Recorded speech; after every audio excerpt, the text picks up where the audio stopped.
언제나 필승! 네, 반갑습니다. 필승입니다. 자, 이번에 분석해드릴 기업은 KSP입니다. 일단 얼마 전에 KSP의 유상증자 공시가 나면서 꽤나 좀 하락을 하고 있어요. 사실 그 전부터 추세가 꺾여오면서 꾸준히 하락을 해오다가 이번 유상증자 공시가 나면서 조금 더 하락을 하고 있는 모습입니다. 사실 근데 제가 봤을 때는 일단 결론부터 말씀드릴게요. 이번 유상증자는 자본시장에 굉장히 좀 좋은 영향, 좋은 영향을 줄 수 있는 그런 유상증자다. 그러니까 주식시장에 존재하는 매우 긍정적인 이유들 중에 하나가 이번에 KSP의 유상증자라고 보고 있는 겁니다. 왜 유상증자가 좋지? 주주들 입장에서는 물량이 희석되기 때문에 안 좋은 거 아니야? 이런 식으로 생각할 수도 있겠지만 제가 좀 이유를 차근차근 좀 말씀드려볼게요. 일단 KSP가 가고 있는 그런 기업들의 성장 잠재력을 봤을 때에는 그 조선업황을 봐야 돼요. 근데 조선 같은 경우는 뭐 삼성중공업, 현대중공업 그리고 하나오션 이 조선 3사가 모두 올해 3분기부터 실적이 흑자 전환하였습니다. 그러니까 흑자 전환했다는 것 자체는 결국 10년 만이에요. 거의 11년 만이기 때문에 이런 것들을 봤을 때는 역사적인 순간이 올해 3분기에 있었다. 저는 개인적으로 그렇게 보고 있는 것이고, 그리고 주목할 점이 이제 막 시작된다는 것입니다. 앞으로 2년 뒤, 3년 뒤, 4년 뒤로 갈수록 실적은 매우 크게 그리고 매우 빠르게 증가할 가능성이 상당히 높다라는 점에서 제가 봤을 때는 이제부터는 조선업에 대한 관심도를 꾸준하게 증가를 시켜야겠다. 물론 그 전에도 조선주 아저씨로서 꾸준한 관심을 가지고 있었던 것은 맞지만 이번 KSP의 유상증자가 꽤나 유의미한 시그널을 주고 있다고 보고 있는 겁니다. 특히 내년부터 실적에 찍힐 90%의 선박이 흑자입니다. 흑자. 그러니까 내년부터 실적에 찍히는 90%의 선박 90%의 선박이 이제 흑자 수주라고 보시면 되기 때문에 아마 올해 실적이 턴어라운드 했고요. 아마 내년부터는 본격적인 성장세에 들어갈 것이다. 특히 수주 잔고가 최소 3년에서 3.5년 정도를 기록하고 있기 때문에 역시 완전한 공급자 우위 시장이라는 거예요. 쉽게 말해서 자, 전 세계 혹은 국내라고 칠게요. 국내에 맛집이 딱 5개가 있습니다. 맛집 5개가 있어요. 예약을 하면은 3년 뒤에나 갈 수 있어요. 네. 그런 맛집인데 과연 맛집의 사장님이 갑일까요? 아니면 손님이 갑일까요? 누가 뭐래도 사장님이 갑이라는 거예요. 그만큼 수요가 몰려들고 있고 지금 예약을 해도 지금 계약금을 내도 3.5년 뒤에나 받을 수 있는 업황으로 다가서고 있기 때문에 결국 슈퍼사이클에 대한 이름이 걸맞는 그런 흐름으로 나아가고 있다. 이렇게 보시면 될 것 같습니다. 특히 제가 주목하는 것 중에 하나가 지금까지 LNG 추진선 혹은 LNG 선에 대한 관심도가 꽤나 높았어요. 그러니까 LNG를 통해서 움직일 수 있는 그런 이중 연료 추진 엔진을 쓰는 그런 추진선이라던가 LNG를 이제 운반하는 LNG 선에 대한 관심도가 상당히 높았는데 나아가서 메탄올 추진선이라던가 혹은 메탄올 선 나아가서 암모니아 추진선 더 나아가서 수소 운반선까지 나아가는 그런 흐름의 첫 시작에 있기 때문에 그런 것들을 봤을 때는 운반하는 그런 종류도 많아지고요. 특히 이제 엔진 같은 경우는 이제 쓸 수 있는 추진 연료의 엔진이 가면 갈수록 종류가 많아지기 때문에 슈퍼사이클로 나가고 있다. 특히 이제 암모니아 혹은 수소 같은 경우는 꽤나 먼 미래로 이제 받아들이는 분들이 많은 것 같은데 암모니아 같은 경우는 최근에 수주가 급증하고 있어요. 최근에 이미 수주가 나오고 있습니다. 작년부터 처음으로 나왔고 올해부터는 조금씩 이제 급증하는 게 눈에 보이고 있는데 사실 이 암모니아 같은 경우는 수소 사회로 이어가기 위한 그 중요한 중간재다 정도로 보시면 되겠습니다. 참고로 수소 같은 경우는 영하 250도, 203도에서 LNG와 비슷하게 203도에서 냉각을 시켜야 한다는 점 그리고 수소 같은 경우는 이제 액화 수도를 하지 않으면 거의 운반이 불가능할 정도로 부피가 굉장히 크다는 점. 따라서 액화하는 데만 하더라도 그리고 비용적인 부분에서 이제 큰 압력을 다가오고 있기 때문에 암모니아는 딱히 그럴 필요가 없어요. 암모니아 그럴 필요도 없고 어차피 암모니아에서 질소만 빼면 수소가 되기 때문에 그러니까 수소에 대한 중간재 역할 혹은 암모니아 그 자체로도 연료를 쓸 수 있는 그런 부분들이 꽤나 많기 때문에 그렇기 때문에 암모니아 추진선도 나오고 있는 것이고요. 그래서 그런 것들을 봤을 때 그리고 제가 봤을 때는 조선 슈퍼사이클이 다가서고 있다는 점, 이제 메탄올에 더해서 암모니아 추진선까지 나올 준비가 되고 있다는 점, 더해져서 이산화탄소선까지, 이산화탄소선까지. 왜냐 탄소 포집에 대한 트럼프 같은 경우도 탄소 포집에 대해서는 그냥 긍정적이에요. 신재에너지에 그토록 부정적인 인물인 트럼프도 탄소 포집에 대해서는 꽤나 긍정적인 그런 발언을 하고 있다는 점에서 이산화탄소선에 대한 시장이 열리게 될 경우, 확실히 완전히 새로운 시장이 열린다는 점에서 LNG선과 마찬가지로 그냥 장기간 꽤나 파급력이 있는 그런 이슈가 될 수 있겠다 이렇게 보고 있는 것입니다. 그중에서 KSP를 보는 이유는 일단 선박 엔진의 핵심 부품들을 이제 생산하고 있고요. 사실상 KSP에 대해서는 제가 그 전에 영상들을 통해서 기본적인 분석을 자세하게 해드렸기 때문에 그런 것들을 참고하시면 훨씬 더 이해하는데 도움이 될 것입니다. 특히 이제 국내에서 점유율이 대형 선박 엔진 같은 경우는 40% 이상, 중형 엔진 밸브 같은 경우는 약간 70%가량 차지하고 있기 때문에 꽤나 독과점적인 그런 역할을 하고 있는 것이고, 특히 이번에 HS 엔진과 그리고 STS 중공업 쪽에 납품하는 그 물량이 많지가 않았어요. 그런데 이번에 HS 엔진, STX 중공업이 각각 하나오션 그리고 현대중공업 그룹의 산하에 들어가게 되면서 이들 그룹과의 그런 계약이 활발했다는 점에서 이제는 HS 엔진의 물량, 그리고 STS 중공업의 물량까지 더해질 경우에는 역시나 그냥 가파른 그런 실적에 대한 성장이 있을 수밖에 없다는 점이고, 이미 수주 잔고가 시가총액을 넘어서고 있는 지금이기 때문에 그런 것들을 봤을 때 단가에 대한 그런 인상들도 꽤나 가파르게 이루어지고 있는 것은 맞고요.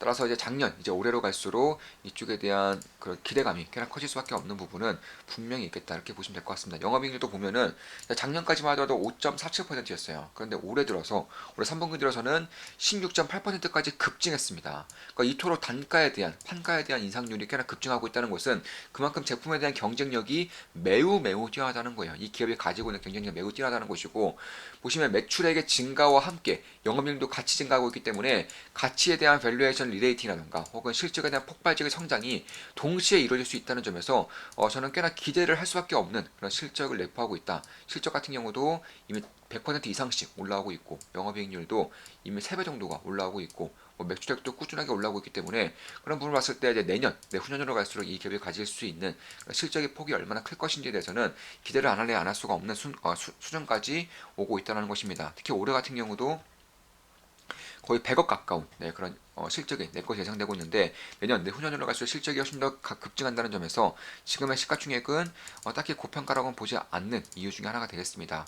참고로 최근에 굉장히 좀 기분 좋은 댓글들을 좀 달렸어요. 좀 제가 원래 댓글 소개는 잘 안 해드리는데 이번에 좀 기분이 좀 많이 좋아서 소개를 좀 해드리겠습니다. 지금 보시면 자, 제일 크게 도움된, 이거 며칠 전에 올렸던 영상이죠. 돈 많이 벌었습니다. 꾸벅. 네, 감사합니다. 존나 존경합니다. 네, 오늘도 시간의 상한가라 내일이 기다려집니다. 그렇죠. 엑시콘의 시간의 상한가를 기록한 이후에 그 다음날 급등을 했었고요. 보시면 이런 식으로 거의 상한가 부근까지 갔다가 쭉 밀리면서 15.9%로 마감이 됐는데, 그래도 굉장히 좋은 수익을 내고 있는 것은 맞습니다. 한 이때쯤 매수를 해서 하루 만에 좋은 수익을 내고 있는 것도 맞죠. 자, 슈퍼 김해 원래 슈퍼 김해라고 아마 쓰려고 했는데 슈퍼 김해라고 썼나 봅니다.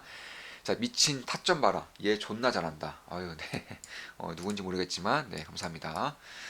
자, 이런 말씀드리긴 뭐하지만 존경합니다. 네, 역시 필승. 가시 필승 투자 가입해도 추천 종목 매수 매도 리딩 받을 수 있나요? 저는 리딩은 안 해드려요. 리딩 안 해드리지만 당연히 가시 필승 투자 멤버분들께도 실시간으로 제 매수 매도 내역을 실시간으로 다 말씀드립니다. 자, 소름 돋아요. 미래에서 오셨나요? 진짜 남들과는 너무 다릅니다. 우리 멤버분이시죠? 미래에서 오셨나요? 진짜 남들과는 너무 다릅니다. 소름 돋습니다. 이런 식으로 말씀해 주셨고, 굉장히 큰 힘이 되는 그런 말씀 주셔서 감사드린다는 말씀을 한 번 더 드리고 싶습니다. 이번 유상증자를 보면 거의 주주 배정 유상증자이고 제가 100억 가량 유상증자인데, 사실 유상증자가 떴다는 것만으로도 제가 봤을 때는 무지성 하락으로 보고 있어요. 네, 무지성 하락으로 보고 있고, 그 전부터 추세가 꺾이고 있었기 때문에 안 그래도 약해지고 있는 추세에서 그냥 뺨 한 대 때렸다 이렇게 보시면 될 것 같고, 다만 이 뺨이 의미가 없는 뺨인지 아니면 더 미래 잘 되라고 때리는 사랑의 매인지에 대해서는 조금 더 알아볼 필요가 있겠다는 것이고, 저는 사랑의 매라고는 확신하고 있어요. 일단은 보시면 대주주가 참여를 합니다. 대주주가 이제 주주 배정 유상증자임에도 불구하고 대주주가 참여하는데, 자, 100억 6억 중에서 자, 유증 비중이 106억이죠. 106억 중에서 대주주 비중이 얼마냐? 무려 66억이에요. 66억. 60%가 넘는 비중을 대주주가 참여하는 거예요. 그러니까 본인들이 참여할 수 있는 모든 물량을 다 때려 박는다라고 보시면 되겠습니다. 나머지는 40억 정도인데 이게 일반 주주 배정이기 때문에 사실 주가가 희석되는 것도 100억에 비해서는 훨씬 더 적게 희석될 수밖에 없다는 것이고, 유상 증자를 이제 시행하는 이유도 선박 엔진용 부품 등 제조업에 대한 조선 산업에 대한 전반적인 업황이 개선되고 있기에, 호황으로 가고 있기에, 이에 따라서 제3공장의 증축을 통해 캐파가 초과되는 것을 대응하고자 한다 이렇게 밝히고 있는 것입니다. 그만큼 이쪽에 대해서는 호황기라는 것이고 결국엔 미래의 실적이 증가될 것이고 캐파가 부족할 것으로 예상되고 있기 때문에 미리 대응하기 위해서 캐파 증설을 하는 것이다 이렇게 밝히고 있는 만큼 특히나 이제 증설을 위해서 이제 부지를 땡겨오는 것인데 그 부지가 금강공업 부지예요. 그러니까 대주주가 금강공업이죠.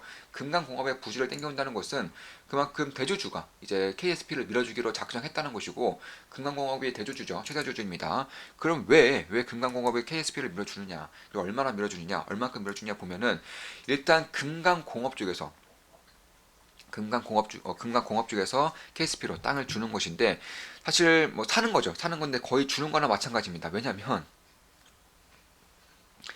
거의 이제 취득한 날짜 기준으로의 그 자산을 그러니까 공시 가격으로 준다는 거예요. 그만큼 토지 가격이 상승분, 인상분을 치는 게 아니라 거의 그때 날짜 대비해서 주는 것이기 때문에 그런 것들을 봤을 때는 굉장히 저렴하게 사실상 다른 기업이 팔았을 때는 100억을 훌쩍 넘는 그런 가격대에 팔 수 있는 토지이지만 그냥 저렴하게 KSP에 준다는 것이고 KSP는 쉽게 말해서 원가라고 하죠. 제조업 기준으로는 거의 원가의 토지라든가 건물을 땡겨오는 것이다 이렇게 보시면 될 것 같고 사실 차입까지 추가적으로 이제 유형 자산을 취득을 하고 이제 토지라든 건물 취득을 하고 은행 차입까지 그러니까 이것들을 담보로 해서 차입까지 하겠다고 밝히고 있는 만큼 그만큼 엄청난 호황이에요. 제가 이번에 필승사단 기본적 분석 강의 때 이런 말씀을 좀 드렸었죠.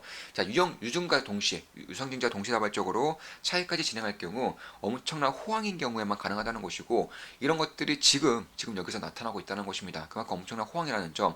참고로 준공도 곧 끝나요. 이미 공사가 진행되고 있고 준공이 24년 4월, 그러니까 내년 4월이면 끝나기 때문에 대략 4개월 정도밖에 안 남았어요. 중국이 끝나면 그때부터는 본격적으로 실적의 성장에 유의미한 영향을 끼칠 것이기 때문에 그런 부분을 봤을 때에도 저는 꽤나 좀 유의미한 그런 부분들이 있겠다 이렇게 보고 있는 것이고 선박 엔진뿐만 아니라 형단주 부품을 통해서 뭐 자동차 부품 혹은 특히나 방산 부품을 쪽에서도 방산 부품이 특히나 영업이익률이 굉장히 높습니다. 이 방산 부품에서도 유의미한 흐름을 보이고 있고 특히나 KSP보다 시가총액이 더 컸었던 삼미금속을 인수를 함으로써 삼미금속은 대한민국 1위의 형단조 제품입니다. 형단조 제품을 만들고 있는 기업이고 참고로 방산 쪽에서 주로 사용되고 있기 때문에 이제 방산, 건설기계, 자동차 이쪽까지도 같이 갈 수 있는 부분들이 있다는 점 제가 봤을 때는 조선과 더불어서 방산과 건설기계 쪽에서 유의미한 성장이 앞으로 지속적으로 날 수 있다는 점에서 저는 좀 꽤나 좀 장기적으로 봤을 때도 기대를 해보고 있다 이렇게 보고 있는 것이고 뭐 실적은 뭐 너무나도 뻔하게 올라올 수 있다는 점 거기서 이제 증설까지 이제 성공적으로 완공이 될 경우에는 내년 하반기부터도 실적에 또 퀀텀 점프가 될 수 있다는 점에서 저는 지금의 하락은 사실상 하락할 필요가 없는 하락이었다 이렇게 보고 있는 겁니다. 여기서 만약 더 빠져줄 경우에는 좋은 기회가 올 수 있다고 보고 있는 것이고 뭐 여기까지만 빠져주면 뭐 굉장히 좋은 기회가 오겠죠. 사실상 저도 이제 투자 중이지는 않지만 좀 지켜보면서 대응할 수 있기 때문에 이렇게 좀 영상을 찍어드렸습니다. 물론 제 모든 영상은 매수 매도 추천 리딩 절대 아닌 거 다들 알고 계시죠? 참고하시면 되겠습니다. 특히나 이제 발전용 터빈에 대한 핵심 부품인 이제 블레드 같은 경우도 이미 정부 국책과제로 받아서 국책과제로 선정이 되어서 개발한 지가 3년이 넘어가고 있기 때문에 이쪽에 대한 이제 그런 공시가 뜰 경우 역시나 KSP 같은 경우는 시가총액 대비 어마어마한 그런 모멘텀이 생기는 것이기 때문에 그런 부분도 슬슬 기다려볼 만하지 않을까. 왜냐 신사업에 들어간 지 3년 이상이 지났기 때문에 보통 3년에서 5년 정도가 지나면 이쪽에 대한 실질적인 성과가 나오기 때문에 저는 머지않았다라고 보고 있는 거예요. 그래서 그런 부분들도 충분히 주목할 만하겠다. 물론 제 모든 영상은 매수매도 추천 리딩 절대 아닌 거 다들 알고 계시죠? 참고하시면 되겠습니다. 자, 이것으로 방송 마치겠습니다. 필승 구독, 알림 설정, 좋아요는 여러분들께 돈이 됩니다. 제가 댓글 링크에 이제 우리 무료로 이제 운영하고 있는 공개방을 올려드렸기 때문에 뭐 참여하셔도 되고요. 아니면 이제 제대로 주식을 해보고 싶다, 제대로 주식을 배워보고 싶으신 분들은 필승 멤버에 가입하시면 되겠습니다. 필승했습니다. 필승!